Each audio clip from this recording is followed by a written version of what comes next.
here. Just as I'm talking to Bruce Beresford at the moment.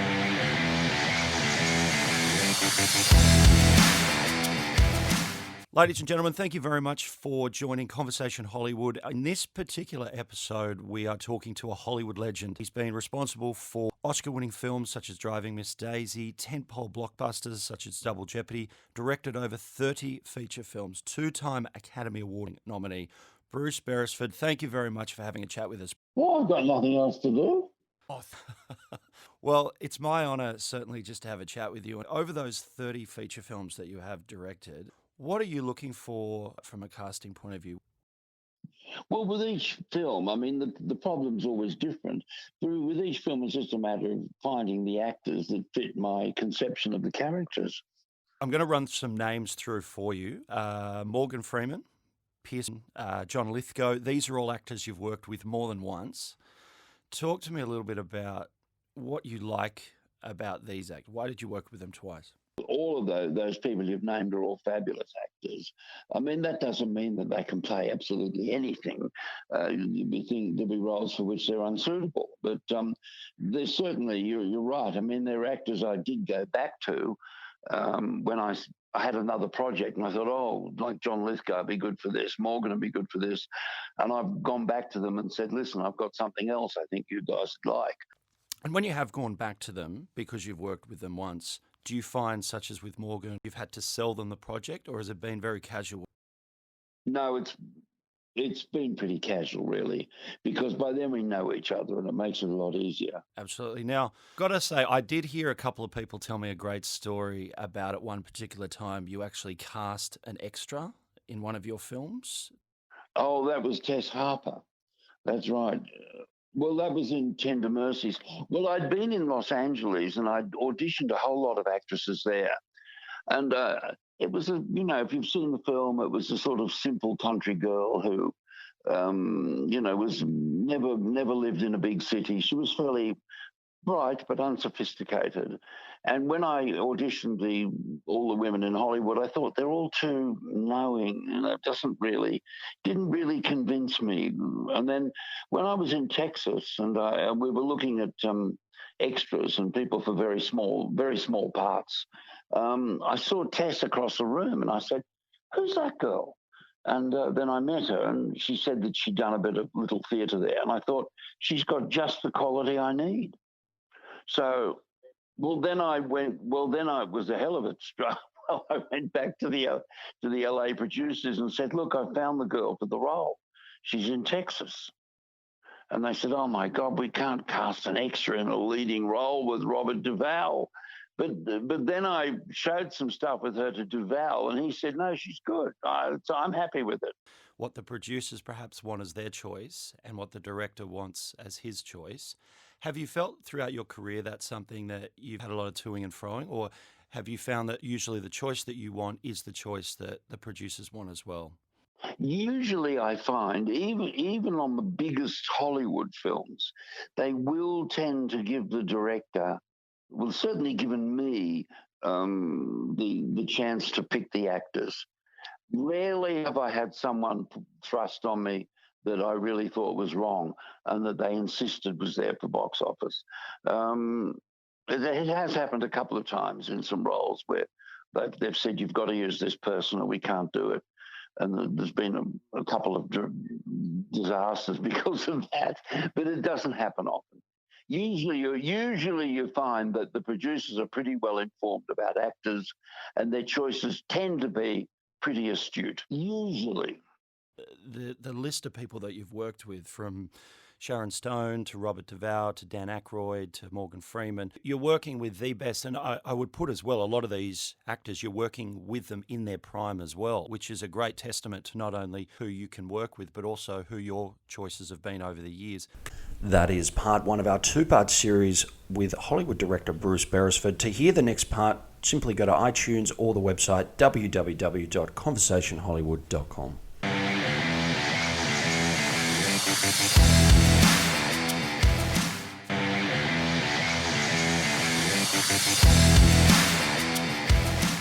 This is Conversation Hollywood. This is part 2 of our chat with film director and Hollywood legend Bruce Beresford. Going into Driving Miss Daisy, Morgan Freeman, he had a real breakout role in that. But the actual dynamic of the two lead characters, I was hearing Katharine Hepburn was mentioned, Beth Mitt was mentioned, there was an Eddie Murphy pairing. How was that casting process done in Driving Miss Daisy? Well, there were a lot of names bandied around, but Jessica Tandy was on it initially. You see, Richard Zanuck, who produced Driving Miss Daisy, had worked with her in a film. One of those films about old folks and some spaceship land. I'd forgotten what it was. But he'd worked with her and he said to me, look, she's perfect for Daisy. And that's who I want.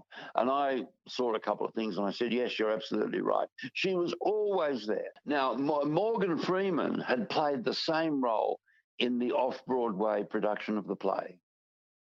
And then when I saw the play, Jessica wasn't in the play, but when I saw the play, I went backstage and met Morgan, and he said, I'm going to take you apart if I'm not in the film. And I said, well, look, as far as I'm concerned, you will be in the film. But then we had quite a struggle with the studios to the extent that they all pulled out of it. And the film was then financed by a Canadian company. I did find it interesting that Eddie Murphy's name was mentioned. Huge age gap. The only reason for that was that, you see, Morgan Freeman was unknown. And they wanted to get an African-American actor who was known. And they suggested Eddie. And I said, well, look, Eddie's a great actor. But at that time, Eddie was only in his 20s. I said, that wouldn't work with a man as young as that playing the role. I said, he's got to... Morgan was like 54 when we made the film. We made him look older, in fact. But he was 54. But Eddie was about 24. Oh, you couldn't do it. I mean, Jessica was 82 when we made that film. Yeah. Did you think it would be so successful when you were shooting? No, I had no idea, but you never do. No, I didn't know. We had to shoot it very, very quickly because, we had little money. And no, and when I finished it, this Warner Brothers, who had distribution on it, though they hadn't financed it, Warner's looked at it and said, actually, I don't know who looked at it because I went to a few screenings and they only sent along a few junior executives, but they decided it wasn't worth releasing. And then, and I think I probably told you, suddenly they didn't have a Christmas film, or they had a Christmas film that flopped. And then they thought, well, we'll take a chance on that Daisy picture. And they put it out wide with a lot of publicity. It was the biggest stroke of luck I've ever had.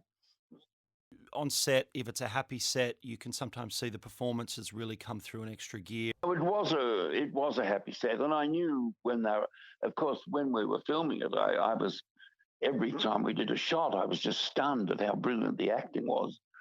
I thought, my God, they don't come much better than this. Well, the cinematography is very good in it as well. Yes, Peter James is a great cameraman. That was the first film I did with him. And you've gone on to work with him for a lot of your films. Yeah, we've done 13 together now. What is it about him that you like working with? Because obviously the cinematographer is just so important to the subtext of the film and the feel of it. What do you like about his style and working with him? He's one of those cameramen who can change the lighting according to the mood of the story. See, if you look at the 13 films we've done, they don't all look the same, because he'll say to me, what is this about and what should we be doing? And, then I'll say, well, look, what I want is this kind of a mood, that kind of a mood. And we'll look at pictures together, or we'll go to art galleries. We've done that. And I'll say, well, that's what I want it to look like, that sort of look. And he can achieve that look. See, a lot of cameramen who are really great, light all the films they do essentially the same. Yes. Well, they essentially work on the same films their whole career. Yes, and you can always look at it and you know what it is, but Peter can change it. He can say, oh, well, you want to... I mean, Black Robe doesn't look anything like Ladies in Black, although they've both got black in the title. That is part 1 of our 2-part series with Hollywood director Bruce Beresford. To hear the next part, simply go to iTunes or the website www.conversationhollywood.com.